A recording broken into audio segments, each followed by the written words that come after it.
Relatos del Puerto es un proyecto académico de investigación que recoge testimonios de los habitantes del corregimiento de Puerto Saldaña, en el municipio de Río Blanco, Tolima, en medio del conflicto armado. Aquí presentamos voces reconstruidas mediante narraciones dramatizadas, basadas en relatos de memoria de la población civil de este territorio, recolectadas de diferentes fuentes. Episodio 3. Parque Principal. Póngale pues cuidado, yo le cuento una historia que marcó un antes y un después en mi vida. Ocurrió precisamente en Puerto Saldaña, ya hace más de 20 años. Pasé tiempo allá, vivía con mi esposa y los 3 hijos, ahí como a 2 cuadras de la iglesia. Yo trabajaba en construcción y era el que hacía todos los arreglos de la casa del puerto. Me iba muy bien, gracias a Dios. La comida nunca nos faltó. Y mientras mi esposa se encargaba de la casa y de la siembra que teníamos por allá para atrás, los niños, esos estaban en la escuela y el otro ya andaba en el colegio. El mayorcito se me pegaba y me acompañaba a trabajar de vez en cuando. En medio de todo vivíamos bien, aunque los problemas normales del día a día se fueron volviendo más grandes y eso cambió mucho la forma de vivir, no solo de nosotros sino de toda la gente del pueblo. Se complicó ya después de que se empezaron a organizar los grupos de convivir, que ya con grupos al margen de la ley, esto ya es muy complicado. Nosotros estábamos acostumbrados a tratar con las autodefensas y que de alguna manera no atentaban contra nadie en el puerto. Ya para el 99 aparecieron unos grupos armados en Puerto Saldaña, que llegaron haciéndose llamar disque paramilitares. Y el comandante que llegó con ese grupo, que según eso lo mandaron desde el Urabá, era un hombre alto, bien presentado, le hacían llamar Terraspo, y fue el que en ese año que duró en Puerto Saldaña cometió todo tipo de fechorías para que le cogieran miedo. Nunca supimos el nombre real. Algunas personas nos llamaron y nos dijeron que ahora en adelante la ley cambiaba. Empezaron a hacer reuniones pequeñitas de 4, 6 personas, después ya eran 10, 15 y así. A la entrada del pueblo se hacían los paramilitares, ya con ese señor que le digo, que hablaba estilo costeño y tenía una lista. Entonces ahí fue cuando los paramilitares tomaron el control por completo del puerto. Algunas veces montaban retenes a la salida y hacían requisas y otras veces pedían vacunas. A los que no asistían a las reuniones, ya de una lo tachaban de guerrillero y era prácticamente objetivo militar para ellos. Entonces imagínense el miedo con que andaba todo el mundo. Yo no dormía, mano, yo no dormía un minuto porque la zozobra me derrotaba el sueño. Para mí el día y la noche eran lo mismo. Fumando fue como hice para poder contarles este cuento. Mantenía la cabeza era pensando en el momento en el que nos fuera a pasar algo, ya fuera por parte de los paramilitares o esos guerrilleros que ya venían amenazando con que cualquier momento se iba a meter a combatir.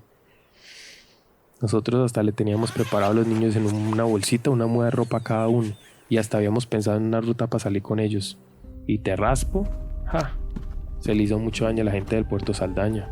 Él llegó diciendo que aquí en este pueblo hay muchos evangélicos, pero que él era el único que cumplía los 10 mandamientos. Que él sí los llevaba a práctica porque él cuando los mataba, los cortaba en 10 pedazos. O sea, 10 pedazos eran los 10 mandamientos. Y hablaba mucho de Dios, pero al mismo tiempo hablaba de hacer cosas malas. Por ejemplo, a la salida de Puerto Saldaña para Río Blanco, armaron un retén que le llamaban el Paso de la Muerte. Y ese lugar tenía muchos mitos. Cosas terribles, mano, que se decían que pasaban ahí, aunque nunca hubo claridad sobre eso. Hacían toda clase de maldades, era muy sangriento.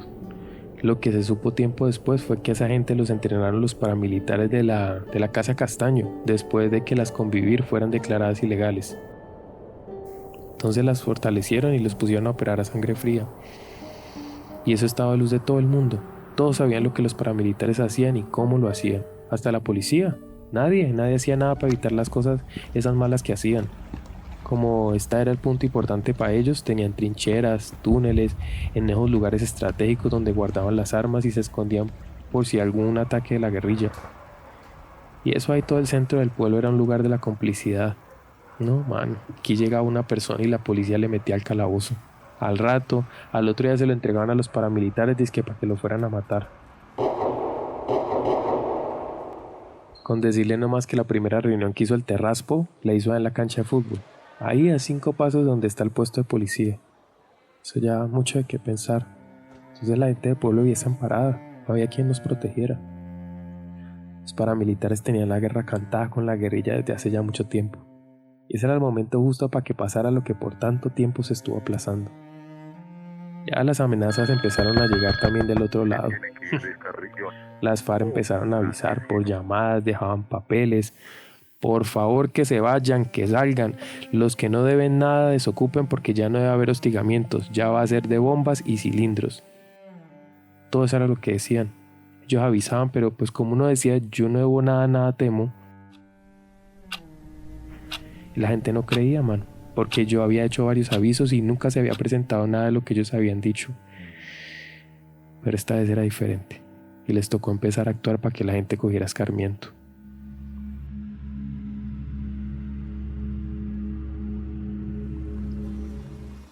Gracias por acompañarnos en este capítulo de Relatos del Puerto.